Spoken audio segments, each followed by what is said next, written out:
আল্লাহ বলেন তোমরা মা বাবার সাথে ভালো আচরণ করবে। কতদিন করবে? যতদিন পর্যন্ত তুমি দুনিয়াতে জীবিত থাকবে ততদিন পর্যন্ত ওই মা বাবার খেদমত তোমাদের করতে হবে। ইম্মা ইয়াবলুগান্না ইনদাকাল কিবার আহাদুহুমা আও কিলাহুমা, আল্লাহ বলেন যদি দুইজনের উভয় বৃদ্ধ হয়ে যায় অথবা কোনো একজন যদি বৃদ্ধ হয় তোমরা ওই মা বাবার সাথে সুন্দর আচরণ করবে। বলেন সুবহানাল্লাহ। আল্লাহ তাআলা বলেন ইম্মা ইয়াবলুগান্না ইনদাকাল কিবারা আহাদুহুমা আও কিলাহুমা ফালা তাকুল লাহুমা উফিন ওয়ালা তানহারহুমা। আল্লাহ বলেন ফালা তাকুল লাহুমা উফিন, ওই মা বাবার সামনে কখনো উফ শব্দটা উচ্চারণ করবে না। মা বাবা এমন কোন কাজ যদি করে ফেলে তোমার সামনে, এমন কোন কাজ যদি মা করে ফেলে বাবা করে ফেলে, কিন্তু ওই মা বাবার সামনে উফ শব্দটা উচ্চারণ করবা না।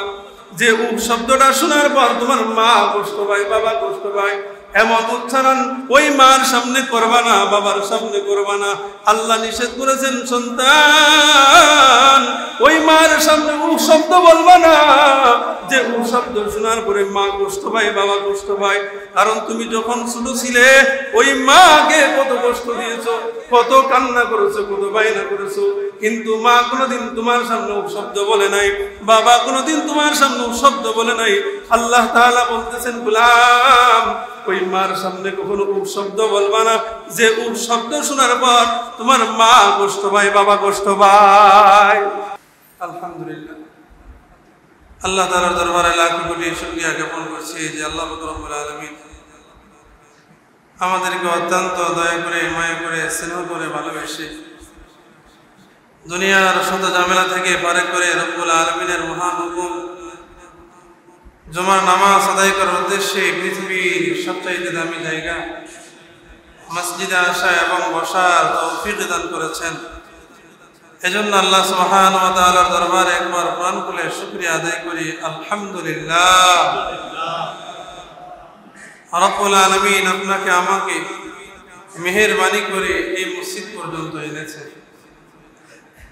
আজকের এই সময়ে অনেক মানুষ হসপিটালের বেডে শুয়ে আছে, অনেক মানুষ জেলখানায় বন্দী আছে, অনেক মানুষ বিভিন্ন রকমের কাজে লিপ্ত আছে, কিন্তু মালিক আপনাকে আমাকে দুনিয়ার শত বিপদ আপদ থেকে মুক্তি দিয়ে আল্লাহর মহান হুকুম আদায় করার উদ্দেশ্যে এই মসজিদে আমরা আসতে পেরেছি, বসতে পেরেছি। বলেন ঠিক কিনা? এটা আল্লাহ তাআলার অনেক বড় একটা মেহেরবানি। কারণ এই সময় অনেক মানুষ আপনার আমার মতোই অনেক মানুষ অসুস্থতায় বিছানায় শুয়ে আছে, উঠতে পারে না, চলতে পারে না, খাইতে পারে না, কিন্তু আল্লাহ তাআলা আমাকে সুস্থতার মতো আপনাকে সুস্থতার মতো নিয়ামত দিয়ে আল্লাহর মহান হুকুম আদায় করার উদ্দেশ্যে মসজিদ পর্যন্ত আসতে পেরেছি। এই জন্য আল্লাহ তাআলার দরবারে একবার শুকরিয়া আদায় করি আলহামদুলিল্লাহ। আমি আপনাদের সামনে একটা মশহুর আয়াতে কারিমা তেলাওয়াত করেছি। নবীজি সাল্লাল্লাহু আলাইহি সাল্লামের অসংখ্য অগণিত হাদিস সমূহ থেকে একটি হাদিস আপনাদের সামনে আমি পাঠ করেছি। আয়াত ও হাদিসকে সামনে রেখে আপনাদের সামনে কিছু আলোচনা করার চেষ্টা করব ইনশাআল্লাহ।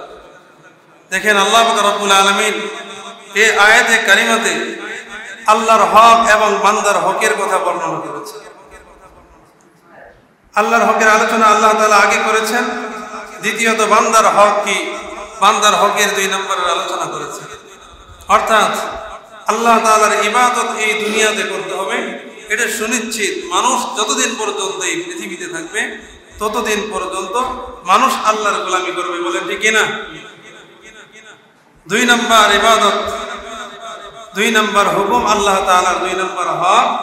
আল্লাহ বলেন আমি আল্লাহর গোলামি যেমন মানুষের উপরে ফরজ, তেমনি ভাবে বান্দার উপরে তার মা বাবার খেদমত করাও তেমনি ফরজ। বলেন সুবহানাল্লাহ।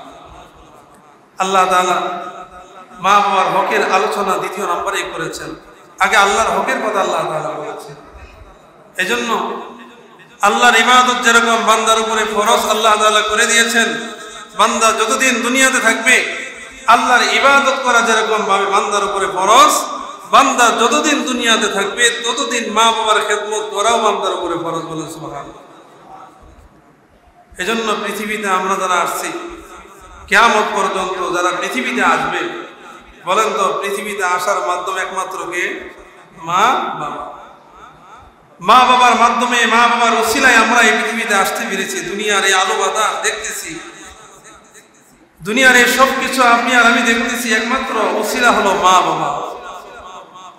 এজন্য পৃথিবীতে যত রকমের ভালোবাসা আছে, সব ভালোবাসার ভিতরে শ্রেষ্ঠ ভালোবাসা হলো মা বাবা সন্তানের প্রতি ভালোবাসা। বলেন সুবহানাল্লাহ। আর পৃথিবীতে যত রকমের ভালোবাসা আছে, এই ভালোবাসায় স্বার্থ আছে, কোনো না কোনো স্বার্থ আছে। ভাই ভাইকে ভালোবাসে, এই ভালোবাসার ভিতরে স্বার্থ আছে। স্বামী স্ত্রীকে ভালোবাসে, এই ভালোবাসার ভিতরে স্বার্থ আছে। স্ত্রী স্বামীকে ভালোবাসে, এই ভালোবাসার ভিতরে স্বার্থ আছে। পাড়া প্রতিবেশীকে ভালোবাসে, এই ভালোবাসার ভিতরে স্বার্থ আছে। কিন্তু একমাত্র মা সন্তানকে ভালোবাসে, মার এই ভালোবাসার ভিতরে, সন্তানকে মার এই ভালোবাসার ভিতরে বিন্দু পরিমাণ কোনো স্বার্থ নাই। নিঃস্বার্থভাবে একমাত্র মা সন্তানকে ভালোবাসে। বলেন সুবহানাল্লাহ। এজন্য আল্লাহ রাব্বুল আলামিন তার ইবাদতের সাথে, তার হকের সাথে, এজন্যই আল্লাহ তাআলা ওই মা বাবার হকের কথা উল্লেখ করেছেন। কারণ যে মা বাবাই একমাত্র সন্তানকে এই পৃথিবীতে, একমাত্র মা নিঃস্বার্থভাবে সন্তানকে ভালোবাসে। আর কেউ এত নিঃস্বার্থভাবে সন্তানকে এভাবে আর ভালোবাসে না। বলেন ঠিক কিনা? এজন্য আল্লাহ তাআলা পবিত্র কোরআনুল কারীমে উল্লেখ করেছেন যে আমি আল্লাহর ইবাদত যেরকম তোমাদের উপরে ফরজ, আমি আল্লাহর গোলামি করা যেরকম তোমাদের উপরে ফরজ, তেমনি ভাবে তোমাদের মা বাবার খেদমত করাও তোমাদের উপরে ফরজ। বলেন সুবহানাল্লাহ। আল্লাহ তাআলা বলেন وَقَضَى رَبُّكَ أَلَّا تَعْبُدُوا إِلَّا إِيَّاهُ وَبِالْوَالِدَيْنِ إِحْسَانًا। আল্লাহ তাআলা বলতেছেন وَقَضَى رَبُّكَ, তোমার রবের চূড়ান্ত ফয়সালা, তোমার রবের চূড়ান্ত সিদ্ধান্ত। আল্লাহ তাআলা বলতেছেন তোমার রবের চূড়ান্ত সিদ্ধান্ত, চূড়ান্ত ফয়সালা। বলেন আল্লাহ তাআলা যেটা চূড়ান্ত ফয়সালা করে দিয়েছেন, এখানে দুনিয়ার কোন মানুষের আপিল করার সুযোগ আছে? আল্লাহর পক্ষ থেকে যে বিষয়টাকে চূড়ান্ত ফয়সালা করে দিয়েছেন, আল্লাহ বলতেছেন তোমাদের রবের, তোমার রবের চূড়ান্ত ফয়সালা। আল্লাহর যে ফয়সালা চূড়ান্ত হয়ে যায়, দুনিয়ার কোন মানুষের আল্লাহর সেই চূড়ান্ত ফয়সালার ভিতরে আপিল করার সুযোগ থাকে না। বলেন ঠিক কিনা? কিন্তু দুনিয়ার মামলাগুলোতে দেখেন না, ফাঁসির আসামি, জেলখানার আসামি, ফাঁসির অর্ডার হয়ে যায়, যাবজ্জীবন জেলের অর্ডার হয়ে যায়, এরপরও আপিল করে আবার মামলাকে করা যায়। বলেন ঠিক কিনা? কিন্তু মালিক বলেন আমি আল্লাহর চূড়ান্ত সিদ্ধান্ত, আমি আল্লাহর চূড়ান্ত ফয়সালা, আমি আল্লাহর সিদ্ধান্তের ভিতরে কোনো আপিল করার সুযোগ নাই, কোনো অভিযোগ তোলার সুযোগ নাই। আমি আল্লাহ চূড়ান্ত ফয়সালা করে দিয়েছি, আমি আল্লাহ চূড়ান্ত সিদ্ধান্ত করে দিয়েছি। আল্লাহ তা'বুদু ইল্লা ইয়্যাহু, এই পৃথিবীতে একমাত্র শুধুমাত্র আমি আল্লাহর গোলামি করতে হবে। বলেন সুবহানাল্লাহ। আল্লাহ বলতেছেন একমাত্র শুধুমাত্র আমি আল্লাহর গোলামি করতে হবে, এটা আমি আল্লাহর চূড়ান্ত সিদ্ধান্ত। যতদিন দুনিয়াতে বেঁচে থাকবে, যতদিন তোমার জীবন থাকবে, যতদিন তোমার প্রাণ থাকবে, এই দুনিয়াতে যতদিন তুমি থাকবে, ততদিনের জন্য আমি আল্লাহ চূড়ান্ত ফয়সালা করে দিলাম, একমাত্র শুধুমাত্র এই দুনিয়াতে আমি আল্লাহর গোলামি করতে হবে। বলেন সুবহানাল্লাহ। এটা আল্লাহর চূড়ান্ত ফয়সালা, এখানে আপিল করার সুযোগ নেই। এই জন্য পৃথিবীতে যত রকমের ইবাদত আছে, যত রকমের ইবাদত পৃথিবীতে আছে, সব ইবাদত গুলো একমাত্র আল্লাহর জন্য হতে হবে। দুনিয়ার কারো জন্য কোনো ইবাদত হতে পারবে না। ইবাদত যা আছে সব কিছু আল্লাহর জন্য হতে হবে। বলেন ঠিক কিনা? এজন্য আল্লাহ তাআলা বলেন নবী আমার, আপনি দুনিয়ার মানুষদেরকে জানায় দেন, কুল ইন্না সালাতি ওয়া নুসুকি ওয়া মাহইয়ায়া ওয়া মামাতি লিল্লাহি রাব্বিল আলামিন। আল্লাহ তাআলা বলেন, নবী হে আমার, আপনি দুনিয়ার মানুষদেরকে জানিয়ে দেন, ইন্না সলাতি, নিশ্চয় আমার নামাজ, ওয়া নুসুকি, আমার কুরবানি, ও মাহইয়ায়া, আমার জীবন, ও মামাতি, আমার মৃত্যু, লিল্লাহি রাব্বিল আলামিন, আসমান জমিনের মালিক যিনি, আমার সব কিছু সেই আল্লাহ তাআলার জন্য। বলেন সুবহানাল্লাহ। এই জন্য দুনিয়াতে ইবাদত যা আছে সবকিছু কার জন্য হবে বলেন? সব আল্লাহর জন্য হবে। কথা বলেন, কার জন্য হবে? আল্লাহর জন্য হবে। এই জন্য মাজারে সিন্নি দেওয়া, দুজার কাছে সন্তান চাওয়া, খাজা বাবার কাছে গিয়ে সন্তান চাওয়া, বলেন এটা জায়েজ না হারাম? হারাম। কারণ দুজাই কোনোদিন সন্তান দিতে পারে না। মাজারে মান্নত করা জায়েজ নাই। কেননা মান্নত একটা ইবাদত, আর ইবাদত একমাত্র কার জন্য হয়? আল্লাহর জন্য হয়। এই জন্য মাজারে মান্নত করা জায়েজ নাই, গরু ছাগল দেওয়া জায়েজ নাই, বাবার কাছে সন্তান চাওয়া জায়েজ নাই। কারণ ইবাদত একমাত্র কার জন্য হবে? আল্লাহর জন্য হবে। এই সিদ্ধান্ত কে করে দিয়েছেন? আল্লাহ করে দিয়েছেন। আমি আল্লাহর চূড়ান্ত সিদ্ধান্ত, চূড়ান্ত ফয়সালা আমি আল্লাহ করে দিয়েছি। ইবাদত একমাত্র যতদিন দুনিয়াতে থাকবে, একমাত্র শুধুমাত্র ইবাদত কার জন্য হবে? আল্লাহর জন্য। এজন্যই আমরা মাজারের বিরোধিতা করি। আর কিছু মানুষ আছে আমাদের বিরোধিতা করে। বলেন আছে না নাই? আমরা করি মাজারের বিরোধিতা, আমরা করি তাদের বন্ডামের বিরোধিতা। তারা যে মান্নত করে গরু ছাগল নেয়, বাবার কাছে সন্তান চায়, বাবার কাছে রূপ থেকে শিবা চায়, মাজারে গিয়ে বাবার পায়ে সিজদা করে, মাজারে গিয়ে কবরে সিজদা করে, আমরা করি এগুলোর বিরোধিতা, আর তারা করে আমাদের বিরোধিতা। আমরা তাদেরকে চাই জাহান্নামের আগুন থেকে বাঁচানোর জন্য, আর তারা আমাদেরকে এগুলো থেকে, তারা যে জাহান্নামের আগুনে, জাহান্নামের কিনারায় দাঁড়ায় আছে, হায়াত শেষ হয়ে গেলেই জাহান্নামের আগুনে পড়ে যাবে। আমরা তাদেরকে চাই জাহান্নামের আগুন থেকে বাঁচাইতে, আর তারা চায় আমাদের সাথে বিরোধিতা করতে। এই হলো দুনিয়ার অবস্থা। এই জন্য আমরা যে ইবাদত করব, কার জন্য করব? একমাত্র কার জন্য করব বলেন? আল্লাহর জন্য।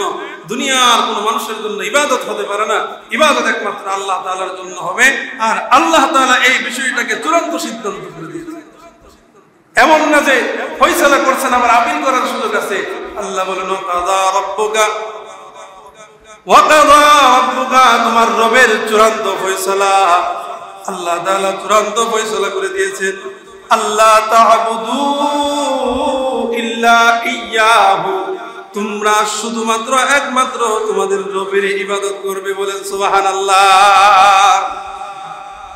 এটা হলো আল্লাহ তাআলার হক। আল্লাহ তাআলা বর্ণনা করলেন, দুনিয়ার মানুষদেরকে আল্লাহ জানায় দিলেন, আমি আল্লাহর হক হলো তোমরা আমি আল্লাহর গোলামি করবে। এই জমিনে, এই পৃথিবীতে যতদিন থাকবে ততদিন শুধুমাত্র একমাত্র আমি আল্লাহর গোলামি করবে। এই পৃথিবীতে আর কারো গোলামি চলবে না। খাজা বাবার দরবারে সিজদা চলবে না, খাজা বাবার কাছে গিয়ে মান্নত চলবে না। খাজা বাবা সন্তান দিতে পারে না, কারণ খাজা বাবা যখন অসুস্থ হয় সেও আরেকজন ডাক্তারের কাছে যায়। বলেন ঠিক কিনা? কারণ খাজা বাবাই যদি ভালো করতে পারতো, খাজা বাবাই যদি রোগ সেবা দিতে পারতো, তাহলে আরেকজন ডাক্তারের কাছে যাইতো না। তাহলে খাজা বাবা যে ডাক্তারের কাছে গিয়ে ভালো হইলো, তাহলে ওই খাজা বাবার চাইতে তো ডাক্তার আরো বড় খাজা বাবা। বলেন ঠিক কিনা? তাহলে তো তার কাছেই যাওয়া দরকার, কারণ সে আরেকজনের কাছে গিয়ে ভালো হয়েছে। কারণ সে যদি রোগ থেকে ভালোই করতে পারে, তাহলে তার আরেকজন ডাক্তারের কাছে যাওয়ার প্রয়োজন পড়ে কেন? বলেন আছে না নাই? আমরা এই কথাগুলো মানুষকে বুঝাইতে পারি না। বুঝাই ঠিক, কিন্তু তারা বুঝতে চায় না। তারা এই কথাগুলো বুঝতে চায় না যে ইবাদত যে একমাত্র আল্লাহর জন্য হয়, তারা এই কথাগুলো বুঝতে চায় না। এজন্য আল্লাহ তাআলা বলেন, আমি আল্লাহর চূড়ান্ত সিদ্ধান্ত, আমি আল্লাহর চূড়ান্ত ফয়সালা, আল্লাহ তা'বুদু ইল্লা ইয়্যাহু, এই পৃথিবীতে, এই জমিনে শুধুমাত্র একমাত্র আমি আল্লাহর গোলামি করতে হবে। এই পৃথিবীতে অন্য কারো ইবাদত করা যাবে না, অন্য কারো গোলামি করা যাবে না, অন্য কারো কাছে মাথা উন্নত করা যাবে না। বলেন ঠিক কিনা? এটা আল্লাহ তাআলার হক। আল্লাহ এক নম্বরে বর্ণনা করলেন। দুই নম্বর আল্লাহ তাআলা বলেন, ওয়া বিল ওয়ালিদাইনি ইহসানা। আমি আল্লাহর ইবাদত করা যেরকম ভাবে বান্দাদের উপরে ফরজ, আমি আল্লাহর হুকুম পালন করা যেরকম বান্দার উপরে ফরজ, আমি আল্লাহ তাআলা 2 নম্বরে বান্দার উপরে ফরজ করে দিয়েছি। ওয়া বিল ওয়ালিদাইনি ইহসানা, বান্দারা তাদের মা বাবার সাথে ভালো আচরণ করবে। বলেন সুবহানাল্লাহ।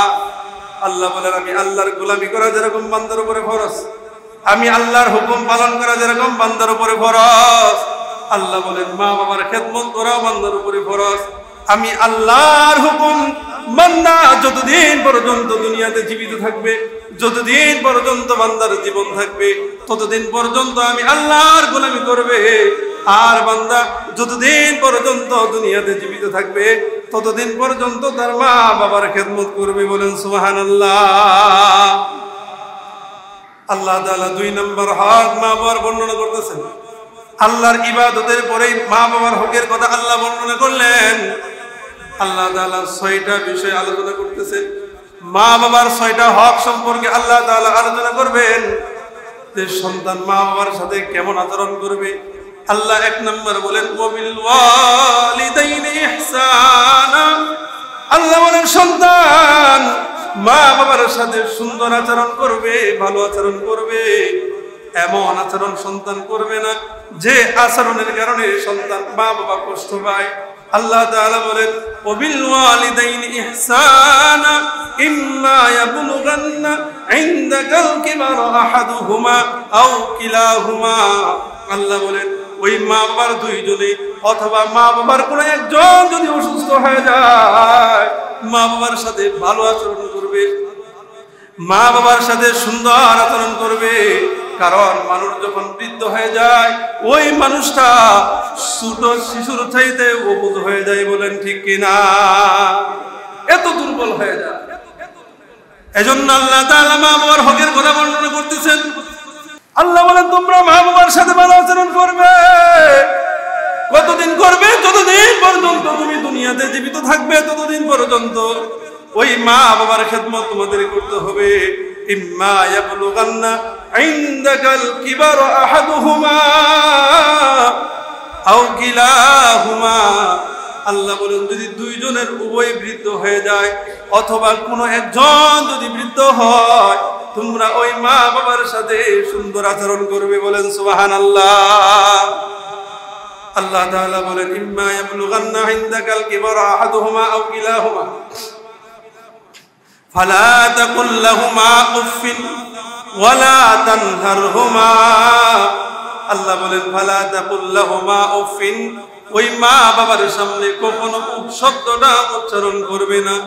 মা বাবা এমন কোন কাজ যদি করে ফেলে, তোমার সামনে এমন কোন কাজ যদি মা করে ফেলে, বাবা করে ফেলে, কিন্তু ওই মা বাবার সামনে উফ শব্দটা উচ্চারণ করবে না।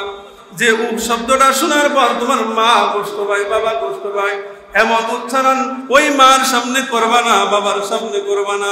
আল্লাহ নিষেধ করেছেন সন্তান ওই মার সামনে উফ শব্দ বলবা না। যে উফ শব্দ শোনার পরে মা কষ্ট পায়, বাবা কষ্ট পায়। কারণ তুমি যখন ছোট ছিলে ওই মাকে কত কষ্ট দিয়েছো, কত কান্না করেছো, কত বায়না করেছো, কিন্তু মা কোনোদিন তোমার সামনে উফ শব্দ বলে নাই, বাবা কোনোদিন তোমার সামনে উফ শব্দ বলে নাই। আল্লাহ তাআলা বলতেছেন গোলাম ওই মার সামনে কখনো উফ শব্দ বলবা না। যে উফ শব্দ শোনার পর তোমার মা কষ্ট পায়, বাবা কষ্ট পায়। আল্লাহ তাআলা 3 নম্বর বলতেছেন ওয়ালা তানহারহুমা।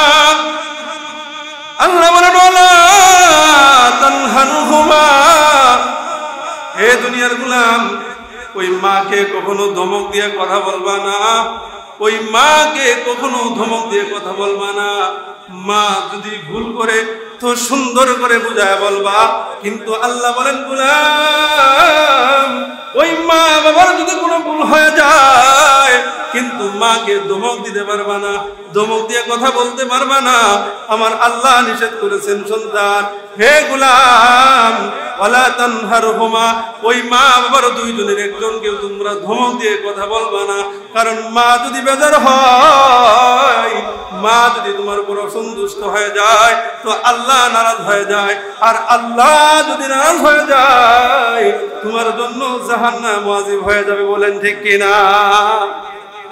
এজন্য আল্লাহর রাসূল বলেন রিদার রব্বি ফি রিদাল ওয়ালিদি ওয়া সাখাতুর রব্বি ফি সাখাতিল ওয়ালিদি। আল্লাহর রাসূল বলেন আল্লাহ মা বাবার সন্তুষ্টি তো আল্লাহর সন্তুষ্টি। কোন বান্দা যদি মা বাবাকে সন্তুষ্ট করে নেয় তো আল্লাহ তাআলা ওই বান্দার উপরে সন্তুষ্ট হয়ে যায়। বলেন সুবহানাল্লাহ।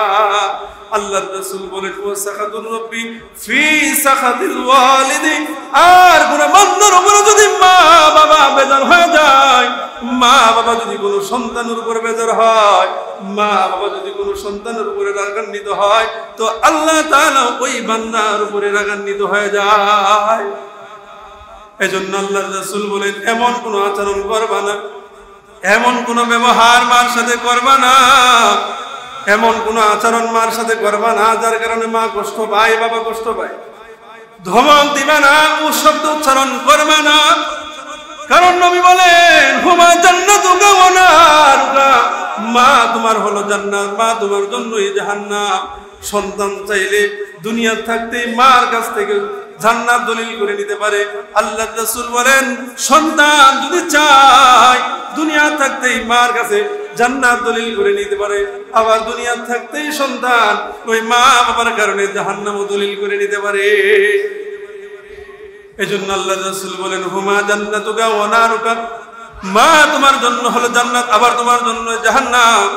কারণ মা যদি তোমার উপরে রাজি হয়ে যায়, মা যদি তোমার উপরে খুশি হয়ে যায়, বাবা যদি তোমার উপরে খুশি হয়ে যায়, মা বাবা যদি তোমার উপরে সন্তুষ্ট হয় তো আল্লাহর জান্নাত তোমার জন্য ওয়াজিব হয়ে যায়। বলেন সুবহানাল্লাহ।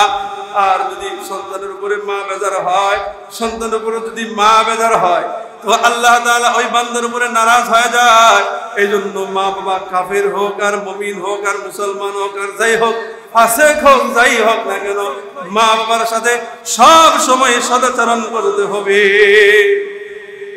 মা বাবা যাই হোক না কেন, কাফের মা বাবার সাথে আল্লাহ তাআলা বলতেছেন ও সাহিবুহুমা ফিদ দুনিয়া মারুফা, সন্তান মা বাবা যদি কাফের হয় ওই মা বাবার সাথে তুমি সুন্দর আচরণ করো, ভালো আচরণ করো। ওই কাফের মা বাবাও যেন তোমার আচরণে কষ্ট না পায়, তোমার আচরণে মা বাবা যেন দুঃখিত না হয়। এজন্য আল্লাহর রাসূলের কাছে আসছে আসমা রাদিয়াল্লাহু তাআলা আনহা বলতেছেন ওগো পয়গম্বর, আমার মা আমার কাছে আসেন, কিন্তু আমার মা তো মুশরিকা, ঈমান আনে নাই, মুসলমান হয় নাই, ইসলাম গ্রহণ করে নাই। কিন্তু নবী আমার মা তো আমার কাছে আসে, বলেন আমি আমার মার সাথে কেমন আচরণ করব? আল্লাহর নবী বলতেছেন আসমা, তোমার মা যদিও ইসলাম গ্রহণ করে নাই, মুসলমান হয় নাই, কিন্তু আসমা সিলি উম্মাকি, তুমি তোমার মার সাথে সদার আচরণ করো, ভালো আচরণ করো। কারণ তোমার জন্মদাতা মা যদিও সে কাফের হয়, যদিও সে মুশরিক হয়, যদিও সে নাফরমান হয়, ফাসিক হয়, কিন্তু সে তো তোমার জন্মদাতা মা। যতক্ষণ পর্যন্ত কাফের মা, কাফের বাবা, মুশরিক মা, মুশরিক বাবা ইসলাম বিরোধী কোন কাজের জন্য সন্তানকে চাপ না দিবে, ততক্ষণ পর্যন্ত সন্তানের উচিত হলো ওই মা বাবাকে আদর আপ্যায়ন করা, স্নেহ করা। বলেন সুবহানাল্লাহ। এজন্য আল্লাহ তাআলা বলতেছেন ওয়া সাহিবুহুমা ফিদ দুনিয়া মারুফা। আল্লাহ বলেন মা বাবা যদি বেদিন কাফের হয় ওই মা বাবার সাথে ভালো আচরণ করো, সুন্দর আচরণ করো।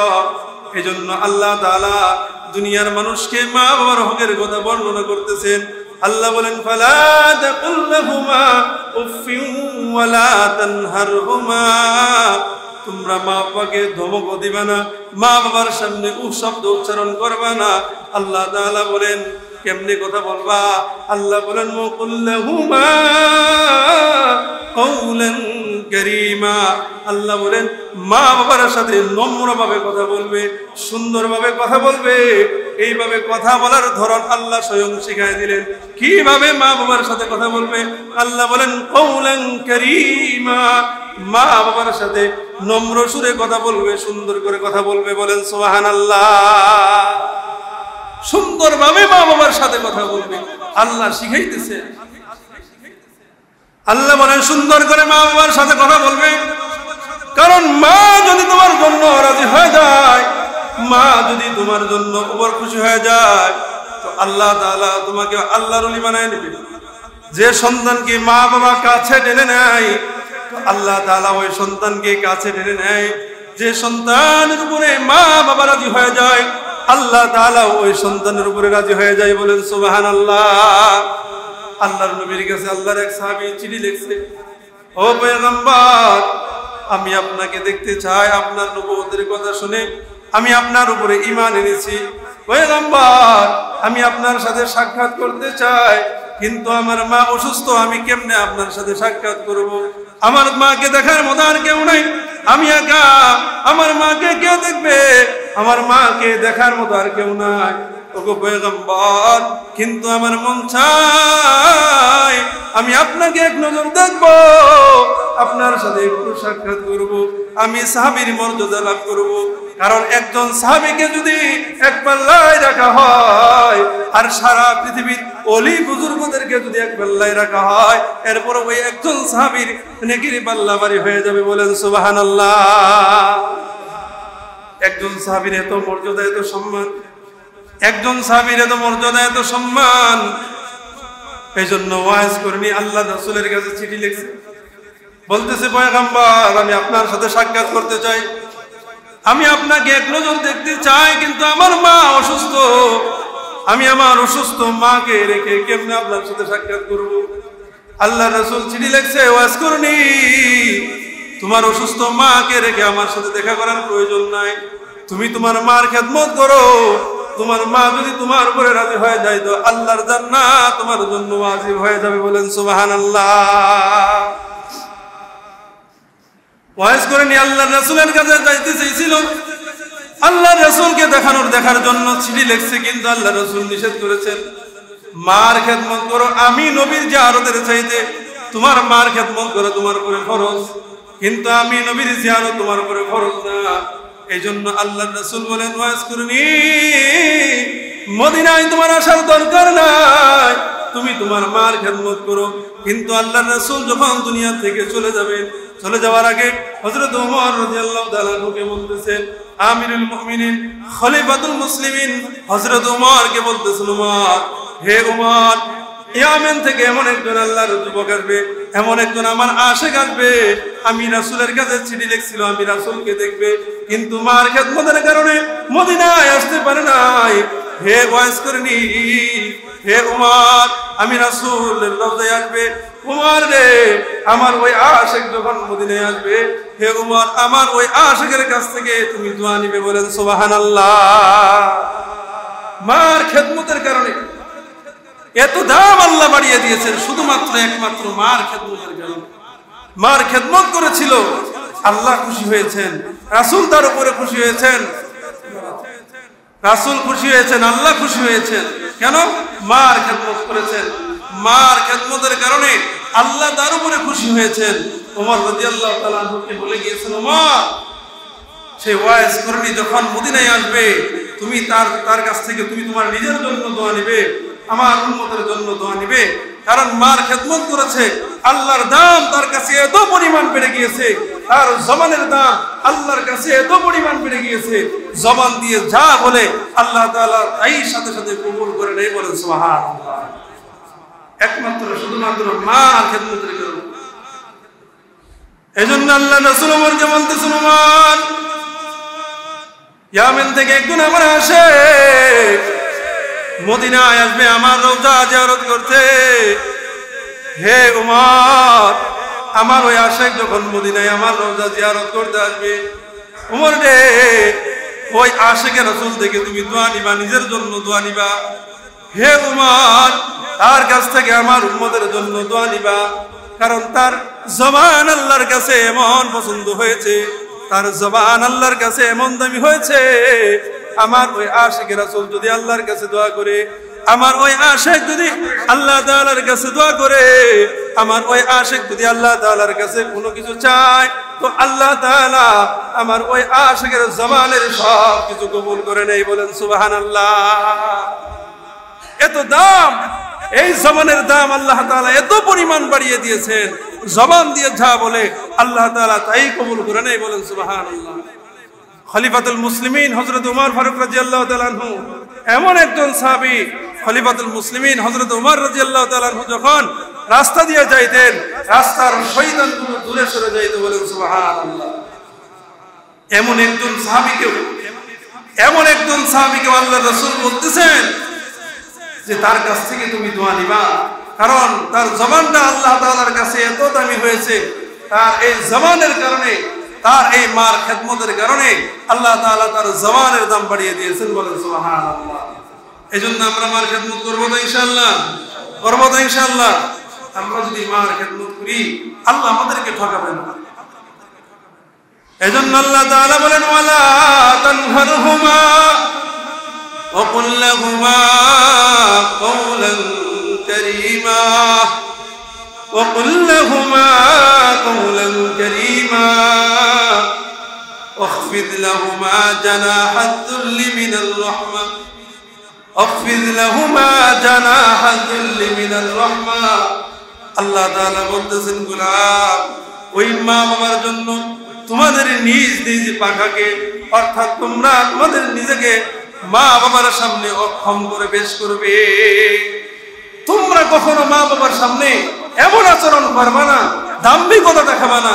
আল্লাহ বলেন তোমাদের এই পাখাকে, তোমাদের এই বাহুকে মা বাবার সামনে নমনীয় করে পেশ করবে, অক্ষম করে পেশ করবে। কখনো মা বাবার সাথে রাগ দেখাবে না। আল্লাহ দুনিয়ার মানুষকে শিখাইতেছে। واخفض لهما جناح الذل من الرحمة وقل رب ارحمهما كما صغيرا। আল্লাহ তাআলা বললেন, হে দুনিয়ার গোলাম, দুনিয়ায় যদি তোমাদের মা বেঁচে থাকে তো এই আচরণগুলো করবা, সুন্দরভাবে কথা বলবা, ধমক দিবা না, শব্দ উচ্চারণ করবা না। তোমরা তোমাদের মা বাবার সামনে নিজেকে অক্ষম করে পেশ করবে। আর যদি তোমাদের মা বাবা দুনিয়ায় বেঁচে না থাকে, তো তোমাদের মা বাবার সাথে কেমন আচরণ করবা? আল্লাহ তাআলা শিখিয়ে দিলেন, হে গোলাম, ওকুর রব্বিল হামহুমা কামা রাব্বায়ানি সগীরা। ওই মা বাবার জন্য দোয়া করতে থাকো। যদি মা বাবা দুনিয়াতে না থাকে, মা বাবার জন্য দোয়া করো, আল্লাহ আমার মা দুনিয়াতে বেঁচে নাই, আমি ছোট থাকতে আমার মা আমাকে যেভাবে ভালোবেসেছে, আমার মা আমাকে যেভাবে স্নেহ করে আদর করে ভালোবেসেছে, ওগো আল্লাহ তুমিও আমার মা বাবাকে তোমার রহমের চাদরে, তোমার রহমের চাদরে ডেকে নাও। বলেন সুবহানাল্লাহ। আল্লাহর নবী বলতেছেন, সাহাবীরা, আমি কি তোমাদেরকে এমন একটা ব্যবসার কথা বলবো না? হে সাহাবীরা, লাভজনক একটা ব্যবসার কথা কি আমি তোমাদেরকে বলবো না? সাহাবীরা বলেন, ইয়া পয়গম্বর, ওগো আল্লাহর নবী, কি এমন ব্যবসা, কি এমন লাভজনক ব্যবসা, আপনি আমাদেরকে সেই ব্যবসার কথা বলেন। পয়গম্বর বললেন, সাহাবীরা, তোমাদের যাদের মা বেঁচে আছে, বাবা বেঁচে আছে, তোমরা যদি তোমাদের মা বাবার চেহারার দিকে এক নজর তাকাও, তো আল্লাহ তাআলা তোমাদের আমলনামায় একটা নফল কবুল হজের সওয়াব রেখে দিবে। বলেন সুবহানাল্লাহ।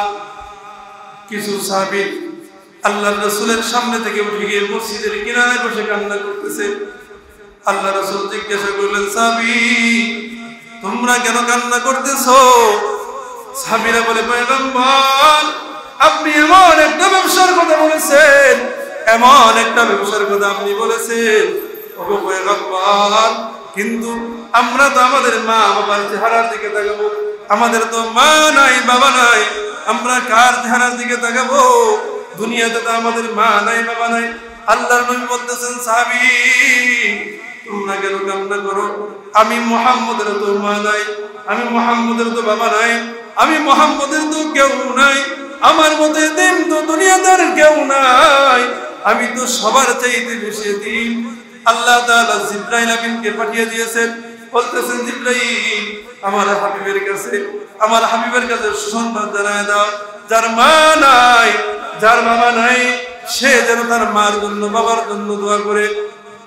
হে জিবরাইল আমার বন্ধুর কাছে সংবাদ পৌঁছায় দাও, আমার বন্ধুর কাছে সংবাদ পৌঁছায় দাও, আমার বান্দারা যেন তাদের জবান দিয়ে তাদের মা বাবার জন্য দোয়া করে।